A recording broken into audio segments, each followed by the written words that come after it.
quiero invitarle a que busquen su Biblia en Primera de Corintios, un texto súper conocido, ¿verdad? Capítulo 11, versos 17 al 34.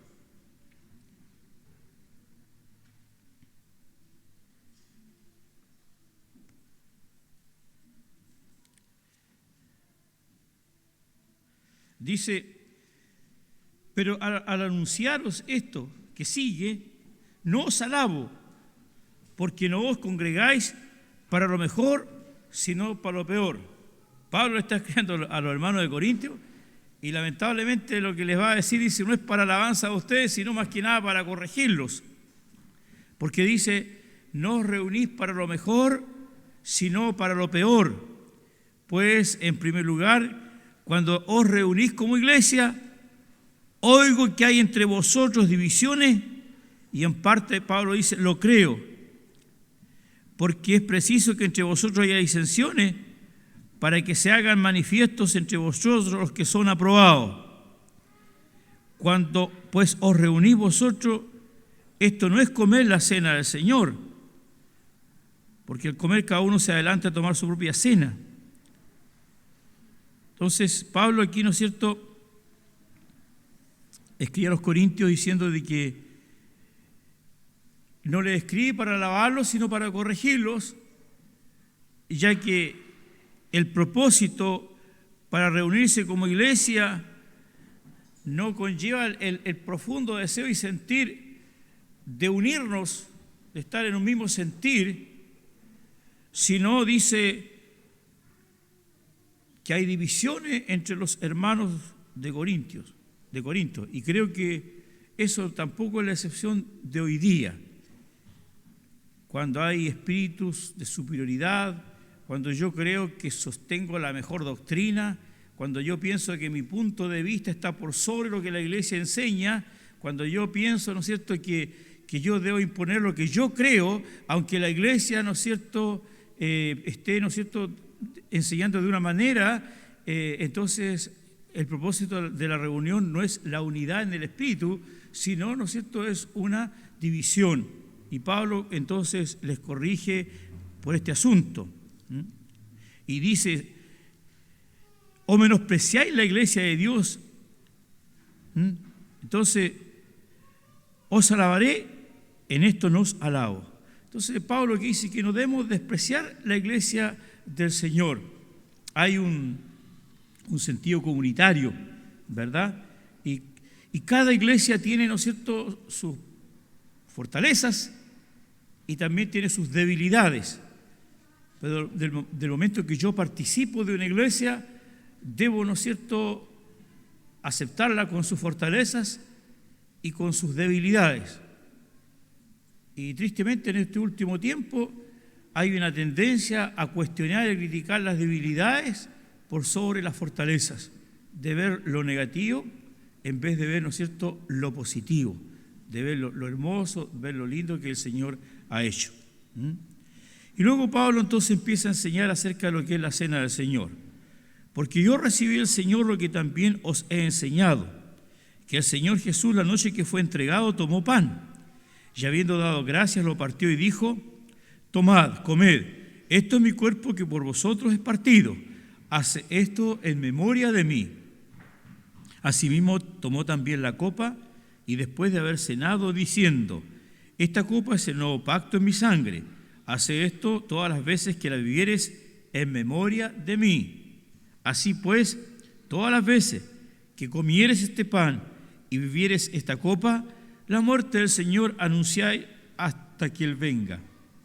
De manera que cualquiera que comiere este pan o bebiere esta copa del Señor indignamente, será culpado del cuerpo y de la sangre del Señor.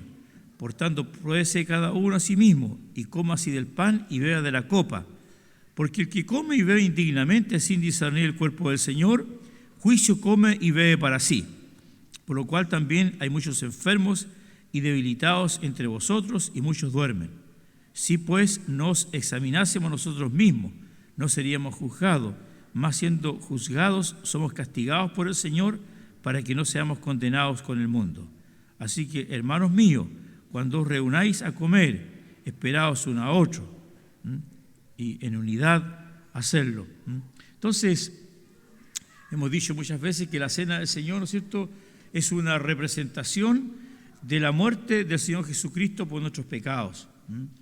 Tiene varias connotaciones, tiene su fundamento y su inicio, ¿no es cierto?, en la Pascua judía. Esta cena, su contexto es la celebración de la Pascua judía. ¿Y qué significaba la Pascua? La Pascua, ¿no es cierto?, celebraba el día en que el pueblo de Israel fue liberado de la esclavitud de Egipto. Y Dios, acuérdense ustedes que envió varias plagas para doblegar, ¿no es cierto?, a la cerviz del faraón. Y el faraón como que ya que quería, y después ¿qué es lo que hacía? Decía, mañana voy a cambiar, mañana voy a hacer esto. Y venía una plaga sobre otra si faraón seguía diciendo mañana. Así también nos pasa a nosotros a veces, que decimos, mañana voy a tomar la decisión, mañana voy a cambiar. Pero dice el profeta, si hoy oyeres mi voz, no endurezcas tu corazón. Entonces, finalmente la última de las plagas, ¿no es cierto?, fue la muerte de los primogénitos. Todo primogénito en Egipto iba a ser destruido y a morir. Entonces Dios ordenó al pueblo de Israel que sacrificara un cordero perfecto, y que con la sangre de ese cordero marcara en los dinteles de las puertas de sus casas. Entonces aquella noche el ángel de la muerte pasaría por sobre las casas que estaban marcadas con la sangre del cordero, y la muerte no tocaría ese hogar. Por eso que Pascua significa pasar por encima, pasar por sobre. Así que la cena del Señor también tiene esa connotación, ¿no? Había un juicio sobre nosotros, una condenación por ser pecadores, más cuando nos acogimos a la bendita gracia, al sacrificio del Señor Jesucristo. Entonces, por así decirlo, los dinteles de nuestras vidas fueron marcados con la sangre del Cordero. Por eso que la figura del Cordero está, ¿no es cierto?, hasta en Apocalipsis aparece esta figura del Cordero, el Cordero Redentor. Y la copa que bebemos en la cena del Señor recuerda la sangre que fue derramada, ¿no es cierto?, para que el juicio de Dios pasara por sobre nosotros, ¿ya? Entonces, eso es la cena del Señor. Entonces, la iglesia primitiva recordó que Jesús le instituyó en la noche de la Pascua, como le decía, liberación. Decir también que los elementos con los cuales compartimos la cena, tanto el vino como el pan, son simbólicos, son señales. A diferencia de otras enseñanzas que piensan de que el pan se convierte en verdadero cuerpo de Cristo y la sangre, o sea, el vino se convierte en sangre, se le llama la transubstanciación. La verdad es que no es así, sino que el pan y el vino, ¿no es cierto?, son una figura, una representación, ¿ya? En ese sentido lo vamos a tomar. Cuando comemos el pan no estamos recibiendo el cuerpo de Cristo, estamos simbolizando, ¿no es cierto?, lo que Cristo hizo por nosotros. Y nos habla entonces del nuevo pacto, un nuevo pacto. En el antiguo pacto la gente solo se podía acercar a Dios por medio de sacerdotes y por medio de sacrificios. En el antiguo pacto, ¿no es cierto?, tenían que depender de un intercesor humano y de sacrificios que no eran perfectos y que tenían que cada vez volverlos a realizar. En el nuevo pacto, ¿no es cierto?, el nuevo pacto es el sacrificio definitivo, es a lo que apuntaban los otros sacrificios. Así que ahora, ¿no es cierto?, Jesús murió una vez y para siempre por nosotros, su sangre fue derramada y hoy está a la diestra del Padre intercediendo por nosotros, ¿ya? Entonces, ese es el nuevo pacto, ¿no es cierto?, en su sangre. Entonces, comer y beber el pan, ¿no es cierto?, nos está recordando la muerte de Cristo por nosotros y renovando nuestro pacto. Hay en Jeremías 31, del 31 al 34, dice el Señor que Dios había hecho un pacto con la casa de Israel, pero Israel fue rebelde, cada vez tropezó, ¿no es cierto?, y cayó y vino juicio sobre ellos. Pero Jeremías va a decir, vienen días en que haré un nuevo pacto, y en esta vez mis leyes no las voy a escribir en tablas de piedra, sino que las voy a escribir en sus mentes y en sus corazones. Entonces la ley, por medio del Espíritu Santo, el convertirnos, la palabra de Dios, ahora ha sido grabada en nuestros corazones, en nuestras mentes, ¿ya? Y nosotros estamos viendo esos tiempos profetizados por Jeremías, ¿ah? Entonces, estos son los tiempos del nuevo pacto. Y esta cena del Señor nos recuerda entonces este nuevo pacto. Haz esto todas las veces que la vivieres en memoria de mí. ¿Cómo debemos recordar a Cristo en la cena del Señor? Pensando, ¿no es cierto?, en lo que Él hizo por nosotros. Cuando tomamos el pan, recordamos las palabras del profeta Isaías cuando dice que Él fue molido por nuestros pecados. La iglesia primitiva, ¿no es cierto?, bueno, hoy día por razones higiénicas lo hacemos de otra manera, pero la iglesia primitiva era un solo pan, entonces iban partiendo. De hecho, ¿se acuerda cuando Jesús caminaba con los caminantes a Emaús y les hablaba, pero no sabían quién era Él? ¿Y cuándo lo reconocieron? Cuando llegaron a la noche al aposento donde ellos estaban y Jesús partió el pan. Y cuando Jesús partió el pan, reconocieron que era Él, porque la forma como lo hacía, ¿no es cierto?, era única, peculiar. Así entonces era un solo pan, y de ese pan, ¿no es cierto?, se iban cortando pedazos. Bueno, también aquí nuestra hermana diaconisa hizo un pan y de eso sacó muchos pedacitos chicos, ¿no es cierto?, que vamos a compartir cada uno de ellos. Y tiene varias connotaciones este pan partido, ¿no es cierto?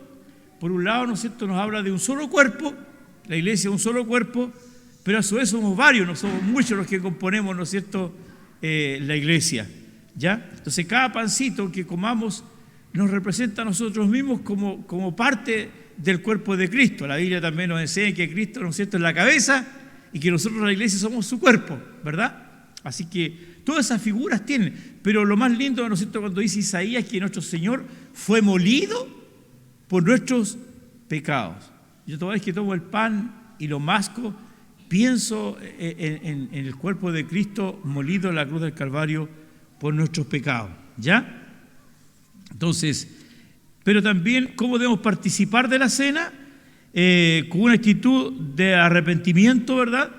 Es un tiempo de restauración, es un tiempo de confesión de pecado.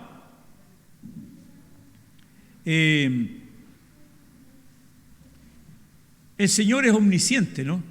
Y es omnipresente también. Él nos conoce. Pero cuesta el tiempo de reconocer el pecado como tal. Y lo disimulamos. Y le ponemos, ¿no es cierto?, sinónimos. Pero nos cuesta ir al Señor y decir, he pecado. Como el hijo pródigo que volvió al Señor y dijo, Padre, he pecado contra el cielo y contra ti, no soy digno de ser llamado tu hijo. Ese texto ya dan ganas de borrarlo, ¿no es cierto? Primera de Juan, cuando dice que si confesamos nuestros pecados, Él es fiel y justo para perdonar nuestros pecados y limpiarnos de toda maldad. Vaya usted a decirle a un hermano que está en pecado y capaz que lo denuncie a los tribunales de justicia por ofensa, porque ya no nos gusta esa palabra, pero esa palabra va a estar por toda la eternidad en la Biblia. Y hermanos, entonces es un tiempo para abrir nuestro corazón y confesar nuestros pecados en específico, ¿no? Con nombre y apellido. Es la única manera de ser liberado, es la única manera de cortar. O sea que también la cena del Señor, por así decirlo, es terapéutica, porque es una ocasión, ¿no es cierto?, de sanidad interior. Un tiempo que estuvo muy de moda este tema de la sanidad interior, ¿se acuerdan? Hay unos expertos en sanidad interior que oraban por la sanidad. De repente se les pasó la onda y ya nadie habla de sanidad interior. Pero tenemos que seguir hablando de ello. ¿Cómo poder sanarnos interiormente? No es una terapia, no son las unciones del pastor, ¿no es cierto?, sino sencillamente un acto personal, íntimo, ¿no es cierto?, con el Señor, en que podemos nosotros abrir nuestro corazón y decir, Señor, aquí estoy, esta es mi carga, esta es mi debilidad, esta es mi lucha. Señor, te la confieso una vez más, quiero ser libre. Entonces ese vino representa la sangre que empieza a operar en la limpieza interior, allá, ¿no es cierto?, en la presencia del Padre, en la medida que confesamos. Así que en ese sentido tiene un valor terapéutico la cena del Señor, porque podemos, ¿no es cierto?, limpiarnos, santificarnos. Por otro lado también, como Pablo decía aquí, hablaba, ¿no es cierto?, de la unidad, el poder restaurar la comunión rota. Y no solamente la comunión rota entre los hermanos aquí en la iglesia, a lo mejor también está en juego las relaciones familiares. A lo mejor hay un pleito, hay una diferencia con un familiar lejano, con un hermano, con un amigo, con un padre o una madre. Entonces, también esta es una buena ocasión para restaurar, para perdonar, más que nada para perdonar. Así que tiene un tremendo valor. Por eso que Pablo dice que no debemos tomar la cena del Señor indignamente, hagámoslo con dignidad. Entonces, pensando en lo que realmente ella significa, cuando dice discernir el cuerpo del Señor. Entonces, no entender que la cena del Señor representa y no distinguirla de una comida normal, ¿no? Entonces, incluso en esos tiempos apostólicos la cosa era más dura, gracias a Dios que parece que la gracia se ha multiplicado, ¿ah? Porque en los tiempos apostólicos el que venía de esa manera dice que o se enfermaba o dormía para siempre, ¿no? Y dice, muchos duermen a causa de esto. Así que este es el significado a grandes rasgos de la cena y de lo que significa tomar la copa del nuevo pacto. ¿Qué copa? Esa copita que para nosotros es un dulce vino, para el Señor fue una copa de hiel. Para el Señor fue una copa amarga. En los momentos previos, ¿no es cierto?, a la cruz, Jesús dijo, Padre, si es posible, pasa de mí esta copa, pero no se haga mi voluntad sino la tuya. Para el Señor fue una copa muy amarga. Para nosotros es una copa dulce porque Él lo hizo por nosotros. Y entonces esa copa también implica el gran sacrificio que Él hizo por nosotros en la cruz del Calvario. Así que en ese sentir vamos a compartir en esta tarde la mesa del Señor.